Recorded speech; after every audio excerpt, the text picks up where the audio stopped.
And the winner is for the best overall adult goes to Future Filmmaker Project, Sylvania Azevedo. Sylvania! Come on, girl. Come on back up here. I saw you. Come on.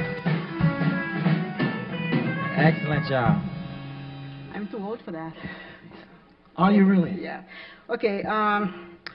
This project was made by 4 beautiful kids. I want them to come here to get the prize.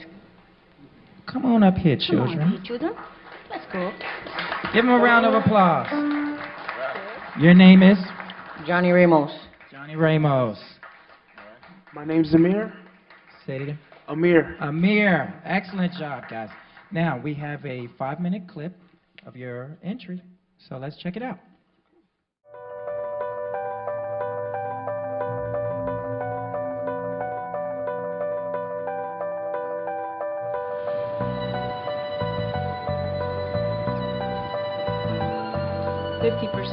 Of the people that are in prison came from foster care.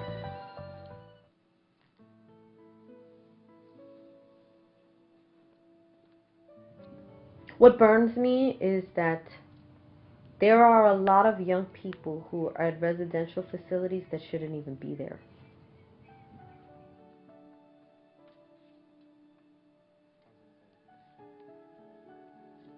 Putting somebody in jail is basically saying, you don't have control over yourself, so we're going to put you somewhere where we control you. That's what residential does too. And so if you grow up your whole life where you don't have to have control over yourself because somebody will control you, then jail is going to feel familiar. It's going to be something you know.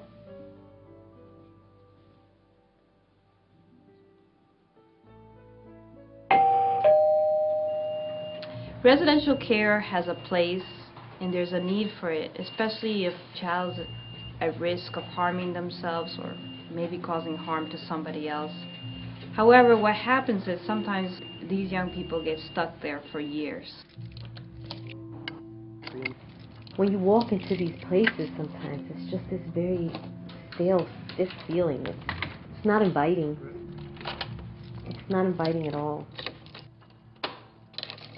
You described it as very prison-like.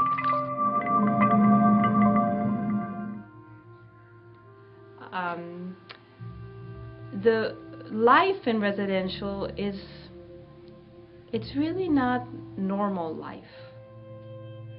Like, as much as there might be artwork, you know, or their personal belongings, it's a very institutionalized feel.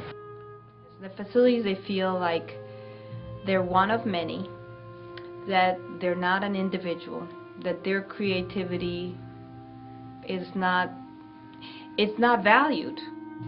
They provoke the adults there, because then that way they have to pin them down, and that's the only way they get touched. They never get somebody to hug them.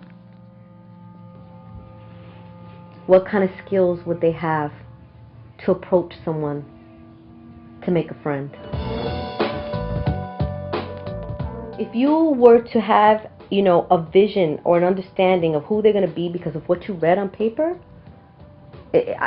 of course you're going to think to yourself, there's no hope. There's no hope.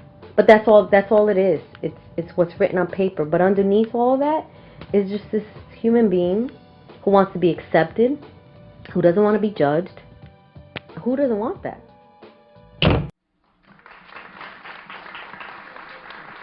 Excellent job. Such a Once great again, piece. Such a great piece. Sylvania Azevedo, the Future Filmmakers Project. Come to the podium, Sylvania. We have a question to ask you. Now, how much involved were you in this project? As far as, you know, how much did it touch you to do something like this? That's a life change. That was 100% involved with a month of shooting. And I have to tell you that in 40 years was the best thing I did, for sure. It was amazing. I learned a lot with them. And everybody who was part of this program was, you know, worked really hard, and I can't say thank you enough for everything I learned with this. Great. That was great. Give him one more hand. One more hand.